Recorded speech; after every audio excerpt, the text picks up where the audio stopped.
साथियों, स्वागत है आपका हमारी एक और नई बेहतर वीडियो में। तो साथियों, आज की वीडियो हम लोग बात करने वाले हैं पेंशन को लेकर के 6 नियम के बारे में। जी हाँ दोस्तों, चाहे आपकी बुजुर्ग पेंशन हो या विधवा पेंशन हो या फिर विकलांग पेंशन हो, किसी प्रकार के भी अगर आप पेंशन का लाभ ले रहे हैं तो भाई 22 फरवरी से आपकी पेंशन में बहुत सारे बदलाव हो चुके हैं। वो सब आपके लिए जानना बेहद जरूरी है, वरना आपकी पेंशन बंद भी हो सकती है। तो कौन से वो 6 नए नियम निकल कर आ रहे हैं कि आपके लिए जानना बेहद जरूरी है। तो आज की इस पूरी वीडियो में आपको जानकारी देने वाले हैं कौन से बड़े नए अपडेट निकल कर आ रहे हैं, क्या पूरी पात्रता में बदलाव किए गए हैं और कैसे आपकी पेंशन बंद हो सकती है, क्या पूरे उसके कारण हैं। ठीक है, तो वीडियो पर एंड तक बने रहिएगा और साथ ही अगर चैनल पर पहली बार आए चैनल को सब्सक्राइब जरूर कर लीजिएगा ताकि इस तरह की इंपॉर्टेंट वीडियो को नोटिफिकेशन आपको समय से प्राप्त हो सके। तो साथियों, टाइम न वेस्ट करते अपनी वीडियो को शुरू करते हैं और आपको पूरी जानकारी बताते हैं कि भाई कौन से बड़े नए अपडेट निकल कर आ रहे हैं। स्क्रीन पे आप लोग देख पा रहे होंगे, लिखा है भारत सरकार ने वृद्धा, विधवा और विकलांग पेंशन योजना में 2025 से बड़े बदलाव किए हैं। इन बदलाव का उद्देश्य समाज के कमजोर वर्गों को आर्थिक सहायता प्रदान करना और उनकी जीवन शैली को सुधारना है। यह नई व्यवस्था 22 फरवरी 2025 से लागू हो चुकी है। जी हाँ दोस्तों, बिल्कुल आप सही देख रहे हैं, 22 फरवरी 2025 से आपकी योजना ये लागू कर दी गई है। इस वीडियो में हम नए नियमों और उनको लाभ और आवेदन प्रक्रिया पर विस्तार से चर्चा करने वाले हैं। यानी भाई क्या लाभ में बदलाव किए गए हैं, क्या नए नियम आए हैं और आवेदन प्रक्रिया में क्या बदलाव किए गए हैं, पूरी जानकारी आपको इस वीडियो के माध्यम से आज मिलने वाली है। सबसे पहले अगर हम लोग योजना के ओवरव्यू की बात करें, जैसा कि लिखा है योजना का संक्षिप्त विवरण ओवरव्यू टेबल की बात करें, जैसा कि लिखा है योजना का नाम। भाई योजना का नाम आप जानते हैं, वृद्धा, विधवा और विकलांग पेंशन योजना, इस योजना का नाम रखा गया है। लागू तिथि 22 फरवरी 2025। जी हाँ दोस्तों, यानी आज की तारीख में जब आप यह वीडियो देख रहे हैं तो आपकी पेंशन में 6 नए नियम लागू हो चुके होंगे। लाभार्थी भाई वृद्धा, विधवा महिलाएं और विकलांग व्यक्ति इसका लाभ ले सकते हैं। मासिक पेंशन राशि की अगर बात कर ले, मासिक पेंशन राशि के रूप में आपको 3,000 से 10,000 रुपए के बीच में आपको मिल सकती है पेंशन। यह भी श्रेणी के अनुसार होता है, यानी आप जिस राज्य में रहते हैं उस राज्य के हिसाब से अलग अलग यह पेंशन दी जाती है। आपको आगे बताते चलें तो भाई पात्रता आयु में, तो पात्रता आयु के लिए बता दें, वृद्ध के लिए केवल 60 वर्ष या फिर उससे अधिक होना चाहिए। विधवा अगर पेंशन योजना का आपको लाभ लेना है तो कम से कम उम्र आपकी जो है 18 वर्ष या फिर उससे अधिक होनी चाहिए। दिव्यांग पेंशन योजना के लिए बताते चलें तो दिव्यांग पेंशन योजना में 18 वर्ष या फिर उससे अधिक आपकी उम्र होनी चाहिए। वार्षिक आय सीमा की अगर हम लोग बात कर लें तो आपके परिवार की वार्षिक आय सीमा जो है वो 1 लाख रुपए से कम होनी चाहिए। एक वार्षिक आय सीमा जो है वो 1 लाख रुपए से कम होगी, तभी आप लोग उसका आवेदन कर सकते हैं, तभी आप लोग उसके लिए पात्र माने जाएंगे। आवेदन प्रक्रिया की बात कर लें तो ऑनलाइन और ऑफलाइन दोनों माध्यम से आप इसका आवेदन कर सकते हैं। घर बैठे ऑनलाइन माध्यम से करना चाहते हैं तो आप ऑनलाइन फॉर्म भी इसका भर सकते हैं, नहीं तो फिर आप किसी सरकारी कार्यालय में जाकर के भी इसका आवेदन कर सकते हैं।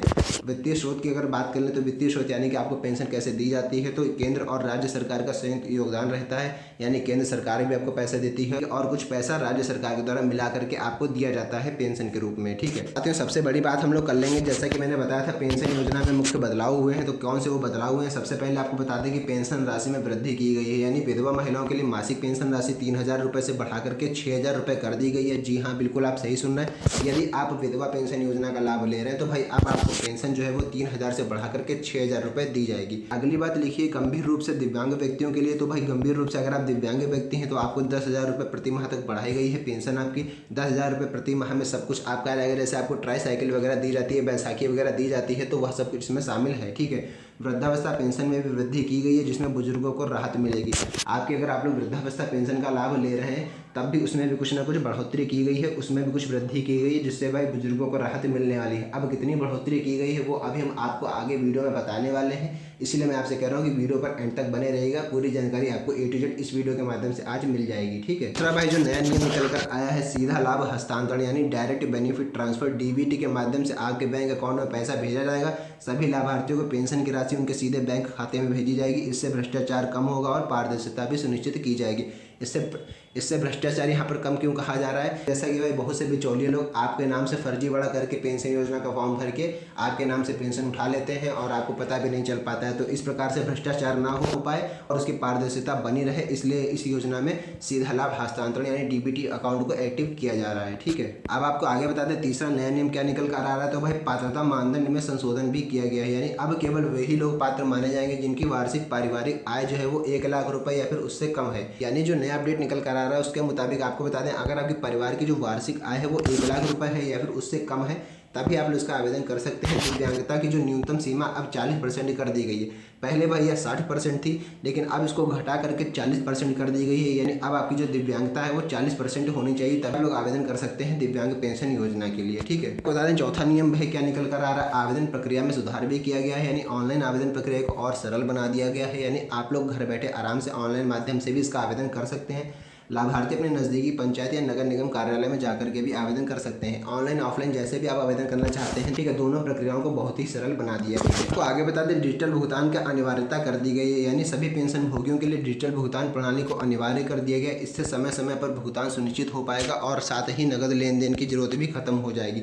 नगद में पैसा आपको जो लेन देन की जरूरत आपकी खत्म हो जाएगी, सीधा आपको डिजिटल भुगतान कर दिया जाएगा। पुनर्विवाह की स्थिति के लिए अगर आपको बता दें तो विधवाओं के पुनर्विवाह पर उनकी पेंशन बंद नहीं होगी। यह सबसे बड़ा नया अपडेट निकल कर आ रहा है। पहले भाई क्या था, यानी अगर कोई विधवा महिला है तो अगर वह पुनर्विवाह कर लेंगी तो भाई उनका पेंशन बंद हो जाती थी। लेकिन इस बार क्या है, जो नया अपडेट निकल कर आ रहा है, जो नया नियम है, उसमें भाई विधवाओं के पुनर्विवाह पर उनकी पेंशन बंद नहीं की जाएगी, लगातार उनको पेंशन मिलती रहेगी।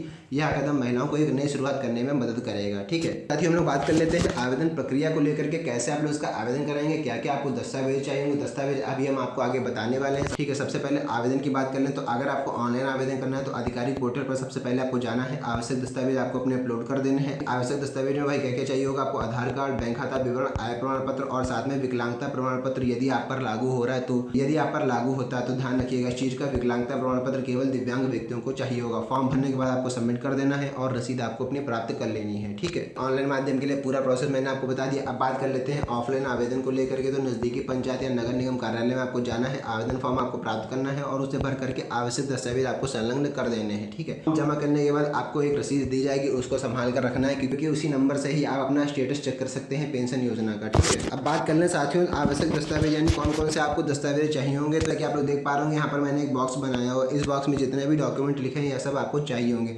सबसे पहले आपको आधार कार्ड चाहिए होगा, जो कि किसी भी योजना को फॉर्म भरने के लिए चाहिए होता है। बैंक खाता पासबुक, आय प्रमाण पत्र, जीवन प्रमाण पत्र और साथ में विकलांगता प्रमाण पत्र यदि आप पर लागू होता है, यानी कि अगर आप लोग दिव्यांग योजना का फॉर्म भरेंगे तो आपको विकलांगता प्रमाण पत्र चाहिए होगा अगर आपका बना है एक आगे द्वारा। ठीक है, अब साथियों हम लोग बात कर लेते हैं योजना के लाभ के बारे में, यानी कि जो भाई हमने आपको बताया था क्या क्या आपको लाभ मिलने वाले हैं नए नियमों को लेकर के। तो योजना के लाभ में हम आपको बता दें आर्थिक सहायता मिलेगी, यानी कमजोर वर्गों को वित्तीय स्थिरता प्रदान होगी। स्वास्थ्य देखभाल भी होगा, यानी पेंशन राशि का उपयोग करके आप चिकित्सा खर्चों को पूरा कर सकते हैं। और साथ ही में जीवन स्तर में भी सुधार किया जाएगा, यानी वृद्धा, विधवा और विकलांग व्यक्तियों की जीवन शैली और बेहतर होगी। पारदर्शिता भी भाई बढ़ेगी, यानी डिजिटल भुगतान प्रणाली से भ्रष्टाचार कम होगा। जैसे कि मैंने बताया बिचौलिया अब आपका पैसा नहीं खा पाएंगे, सीधा आपके बैंक अकाउंट में आपका पैसा भेजा जाएगा जो भी आपको सरकार देगी। ठीक है, इस प्रकार से भाई नए नियम निकल कर आ रहे थे। 6 बड़े नियम मैंने आपको बता दिए कौन कौन से नियम हैं और कब से लागू होने वाले हैं। 22 फरवरी यानी आज के दिनांक में आपके नए नियम लागू हो जाएंगे।